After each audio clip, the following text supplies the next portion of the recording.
प्यारे विद्यार्थियों, आप सभी को मेरा नमस्कार। मैं डॉक्टर नेमीचंद कुमावत, सहायक आचार्य हिंदी विषय, राजकीय महाविद्यालय की आपकी इस बीए प्रथम वर्ष विषय हिंदी साहित्य के प्रथम प्रश्न पत्र की आज की इस ऑनलाइन कक्षा में मैं आप सभी का हार्दिक अभिनंदन और स्वागत करता हूं। आज मैं आपके समक्ष लेकर आया हूं हिंदी साहित्य के इतिहास का काल विभाजन। आपका जो पाठ्यक्रम है वो 40 अंकों का भाषा विज्ञान, जिस पर हमने पिछली ऑनलाइन कक्षाओं में विस्तार से पाठ्यक्रम को पढ़ लिया है, और अब जो 60 अंकों का जो हिंदी साहित्य का जो इतिहास है उसको हमने पिछली ऑनलाइन कक्षा से आरंभ किया था, जिसमें मैंने हिंदी साहित्य के इतिहास का जो काल विभाजन है उसकी पृष्ठभूमि, काल हिंदी साहित्य इतिहास किसे कहते हैं, साहित्य किसे कहते हैं, काल विभाजन कैसे होता है, इनके कौन कौन से मूल आधार हैं, इनमें किन किन बातों का ध्यान रखा जाता है और अब तक के कौन कौन से काल विभाजन हुए हैं, इन पर हमने चर्चा की थी। और उसी क्रम को जारी रखते हुए आज हम इस ऑनलाइन कक्षा में हिंदी साहित्य के इतिहास का जिन जिन विद्वानों ने काल विभाजन किया अपने अपने इतिहास ग्रंथों में अपने अपने दृष्टिकोणों से, उसको हम यहाँ आज आरंभ करने जा रहे हैं। तो आप ध्यान से सुनिए प्यारे विद्यार्थियों। फ्रांसीसी लेखक गार्सा दे तासी, इन्होंने हिंदी साहित्य का प्रथम इतिहास ग्रंथ लिखा जो इस्तवार द ला लिटरेचर एंदुई ए हिंदुस्तानी, इस्तवार दे ला लिटरेचर एंदुई ए हिंदुस्तानी नाम से प्रकाशित हुआ था। इसका प्रथम भाग 1839 ईस्वी में और द्वितीय भाग 1847 ईस्वी में प्रकाशित हुआ था। इसमें हिंदी भाषा और उर्दू भाषा के 70 यानी 70 कवियों का विवरण वर्ण क्रमानुसार यानी अल्फ़ाबेटिकल वर्ण क्रमानुसार दिया गया है। ये फ्रेंच भाषा में लिखा गया था। इन्होंने काल विभाजन की ओर ध्यान ही नहीं दिया। ये पहले विद्वान हैं गार्सा दे तासी जिन्होंने प्रथम हिंदी साहित्य का इतिहास ग्रंथ लिखा, जिसका पहला भाग 1839 और द्वितीय भाग 1847 ईस्वी में प्रकाशित हुआ था। दूसरा जो कालखंड हमारे सामने आता है, दूसरे विद्वान जिन्होंने हिंदी साहित्य के इतिहास लेखन का कार्य किया और हिंदी साहित्य के इतिहास लिखा, देखिए शिव सिंह सेंगर जी। इतिहास लेखन की परंपरा में दूसरा महत्वपूर्ण ग्रंथ ठाकुर शिव सिंह सेंगर द्वारा रचित शिव सिंह सरोज हैं, इस नाम से इन्होंने अपना इतिहास ग्रंथ लिखा जो 1883 ईस्वी में प्रकाशित हुआ। इसमें 1000 कवियों का जीवन वृत्त एवं रचनाओं का उल्लेख है। इन्होंने इतिहास लेखन के कार्य को आगे अवश्य बढ़ाया, लेकिन काल विभाजन का इनका प्रयास भी नगण्य सा ही रहा है। तो प्यारे विद्यार्थियों, अभी 1 नंबर बिंदु पे हमने फ्रांसीसी विद्वान गार्सा दे तासी ने हिंदी साहित्य का जो इतिहास लिखा था इस्तवार दे ला लिटरेचर एंदुई ए हिंदुस्तानी के नाम से, और दूसरे विद्वान शिव सिंह सेंगर जिन्होंने इतिहास ग्रंथ लिखा शिव सिंह सरोज नाम से, इन दोनों विद्वानों ने काल विभाजन की ओर बिल्कुल भी ध्यान नहीं दिया है। इनका प्रयास प्राय नगण्य रहा है। तीसरे विद्वान की ओर बढ़ते हैं, डॉक्टर जॉर्ज ग्रियर्सन इतिहास लेखक हैं। ये जॉर्ज ग्रियर्सन पहले विद्वान हैं जिन्होंने हिंदी साहित्य के इतिहास का काल विभाजन करने का प्रयास किया था। हिंदी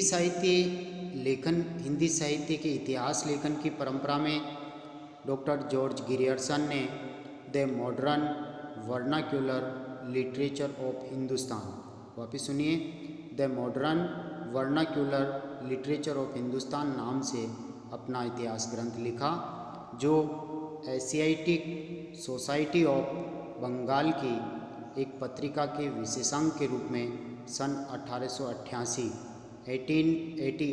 ईस्वी में प्रकाशित हुआ। इन्होंने पूर्व रचनाओं को आधार बनाकर कवियों का काल क्रमानुसार वर्गीकरण प्रस्तुत किया। इन्होंने काल विभाजन की महत्ता को समझा और हिंदी साहित्य के इतिहास को 11 भागों में विभाजित किया।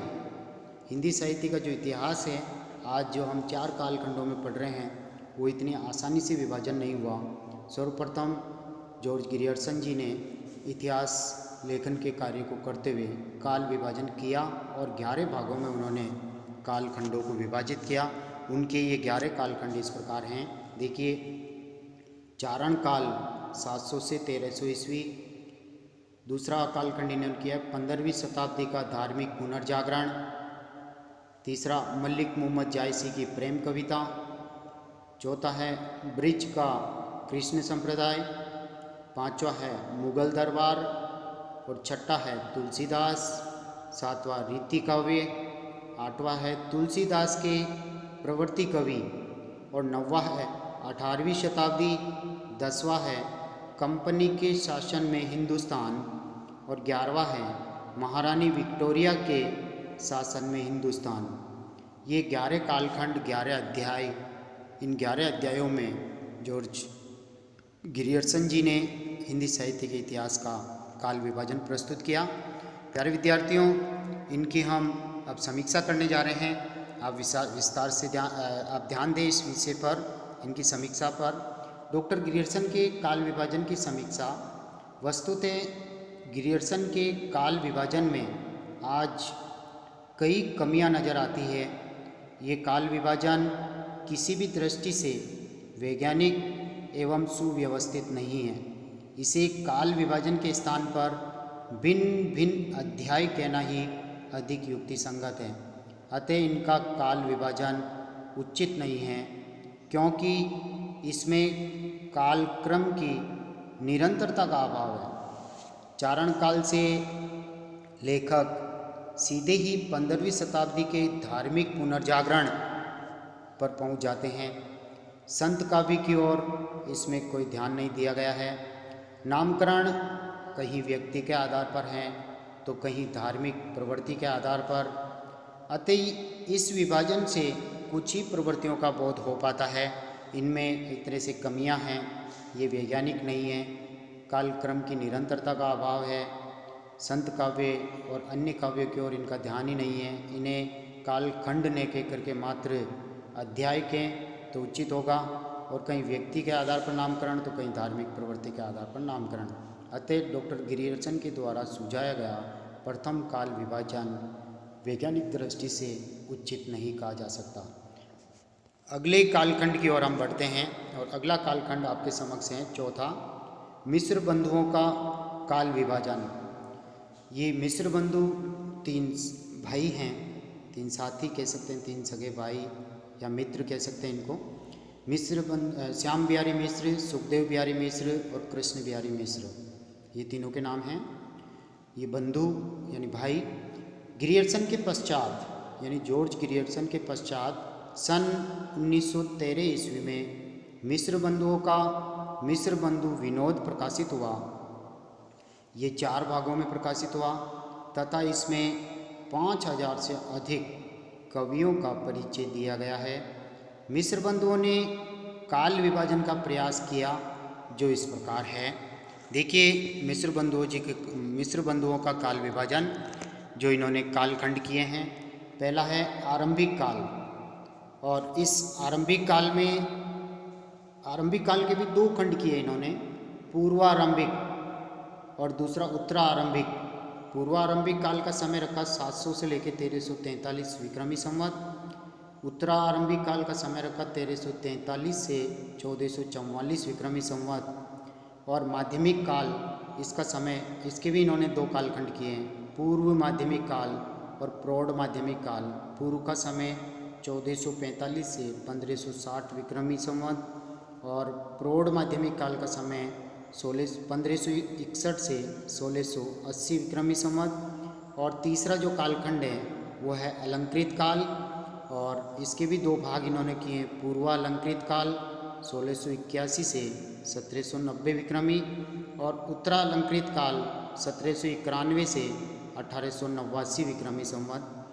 और चौथा कालखंड है परिवर्तन काल 1890 से लेके 1925 विक्रमी संवत तक, और वर्तमान काल 1926 से अद्यावधि तक। ये विक्रमी संवत में इनका विभाजन है। और इनका जो काल विभाजन है वो 5 कालखंडों में इन्होंने बांटा। आरंभिक काल, माध्यमिक काल, अलंकृत काल, परिवर्तन काल और वर्तमान काल। आरंभ के तीनों कालखंडों के इन्होंने 2-2 उपनाम रखे हैं, तो 6 तो वही कालखंड हो गए। अब मिस्र बंधुओं के द्वारा सुझाया हुआ ये जो काल विभाजन है इसकी हम संक्षिप्त यहाँ समीक्षा कर रहे हैं। देखिए, मिस्र बंधुओं के काल विभाजन की समीक्षा। मिस्र बंधुओं ने अपने काल विभाजन तथा नामकरण में गिरियर्सन से भिन्न तरीका अपनाया है तथा इनका विवेचन भी गिरियर्सन की अपेक्षा अधिक समीचीन है। इनके विभाजन में आरंभ, मध्य और वर्तमान काल की प्रमुखता है। आरंभ, मध्य और वर्तमान काल की प्रमुखता है, किंतु इस विभाजन में भी अनेक प्रकार की विसंगतियां हैं, अनेक प्रकार की कमियां नज़र आती है। जैसे इनके द्वारा प्रस्तावित नाम काल विभाजन की वैज्ञानिक दृष्टि को छू नहीं पाते हैं तथा प्रत्येक काल के उपभेद से पाठक के मन और मस्तिष्क दोनों चक्कर में पड़ जाते हैं। ये हिंदी को पीछे ले जाकर अपभ्रंश काल को भी इसमें समाविष्ट करते हैं, जो कि असंगत हैं। तो प्यारे विद्यार्थियों, मिस्र बंधुओं ने काल विभाजन करने का काफ़ी अच्छा प्रयास किया, लेकिन इनके काल विभाजन में भी हमें वैज्ञानिकता दृष्टिगत नहीं होती हैं और इनके काल विभाजन में भी काफ़ी कमियां नज़र आती हैं। ये वैज्ञानिक नहीं हैं और अनेक उपभेद कालों के भी और भेद के भी उपभेद करने से जिससे पाठक का मन और मस्तिष्क दोनों चक्कर में पड़ जाते हैं। तो हम आगे की ओर बढ़ते हैं 5वें कालखंड की ओर, और 5वां कालखंड है आचार्य रामचंद्र शुक्ल जी का काल विभाजन। प्यारे विद्यार्थियों, इन्हीं का काल विभाजन सर्व स्वीकृत हुआ। आगे चल कर के प्रवर्ती विद्वानों ने इन्हीं को आधार बना करके अपने अपने काल विभाजन प्रस्तुत किए। तो हम आरंभ कर रहे हैं। आचार्य रामचंद्र शुक्ल जी ने एक और मानव मनोविज्ञान के आधार पर तथा दूसरी ओर प्रत्येक काल की साहित्यिक प्रवृत्तियों के आधार पर हिंदी साहित्य का काल विभाजन तथा नामकरण करने का प्रयास किया है। इन्होंने हिंदी साहित्य का इतिहास शीर्षक से अपना इतिहास ग्रंथ लिखा, जो मूल रूप में काशी नागरी प्रचारिणी सभा द्वारा सन 1929 ईस्वी में हिंदी शब्द सागर की भूमिका के रूप में प्रकाशित हुआ था। काल विभाजन की दिशा में शुक्ल जी का अभिमत सबसे अधिक वजनदार है। इन्होंने साहित्य को जनता की संचित चित्तवृत्तियों का प्रतिबिंब मानकर सुस्पष्ट विभाजन किया, जो 4 कालखंडों में विभक्त हैं। प्यारे विद्यार्थियों, आचार्य रामचंद्र शुक्ल जी के द्वारा सहज, सरल और वैज्ञानिक दृष्टिकोण को अपनाते हुए जो काल विभाजन इन्होंने किया है वो देखिए आपके समक्ष हैं। पहला है कालखंड वीर गाथा काल, संवत 1050 से 1375 ईस्वी तक, 1375 विक्रमी संवत तक। दूसरा कालखंड है इनका पूर्व मध्य काल, जिन्होंने इनको दूसरा नाम भी इन्होंने दिया भक्ति काल, 1375 से 1700 विक्रमी संवत। तीसरा कालखंड है उत्तर मध्य काल, जिसे दूसरा नाम दिया रीति काल, संवत 1700 से 1900 विक्रमी संवत। और चौथा इन्होंने कालखंड दिया है आधुनिक काल, जिन्हें गद्य काल कह करके भी पुकारा है, संवत 1900 से अब तक का कालखंड। तो प्यारे विद्यार्थियों, दोहरे नामकरण भी इन्होंने प्रत्येक काल के दिए हैं, जो सुविधा की दृष्टि से याद रखना इनको आसान भी होगा। मध्यकाल के इन्होंने 2 भाग कर दिए, पूर्व मध्यकाल और उत्तर मध्यकाल। और देखा जाए तो इसमें पहला वीर गाथा काल, दूसरा भक्ति काल, तीसरा रीति काल और चौथा आधुनिक काल। ये इस तरह के कालखंड उभर करके हमारे सामने आते हैं। और आचार्य रामचंद्र शुक्ल जी के जो काल विभाजन की जो समीक्षा है उसमें थोड़ी सी आपत्ति कुछ विद्वानों ने वीर गाथा काल को लेकर के की हैं कि इसे केवल वीर गाथा काल कहने से वीर रस की रचनाएं उभर करके आती हैं। अन्य जो साहित्य आदि काल में लिखा गया था, जैन साहित्य, अभ्रंश साहित्य, सिद्ध साहित्य, नाथ साहित्य, इसके अलावा लौकिक साहित्य, फुटकर रचनाएं, विद्यापति कवि और अमीर खुसरो, इन सब की जो है कविताएं धूमिल हो जाती है, वो इस नामकरण से उभर करके नहीं आती है। तो इस नामकरण पर सर्वाधिक आपत्ति हुई और इन्होंने दोहरे नामकरण दिए, जैसे भक्ति काल पर कोई आपत्ति नहीं, रीति काल पर कोई आपत्ति नहीं और आधुनिक काल पर कोई आपत्ति नहीं, केवल प्रथम विभाजन को लेकर के काफ़ी आपत्तियां हुई है।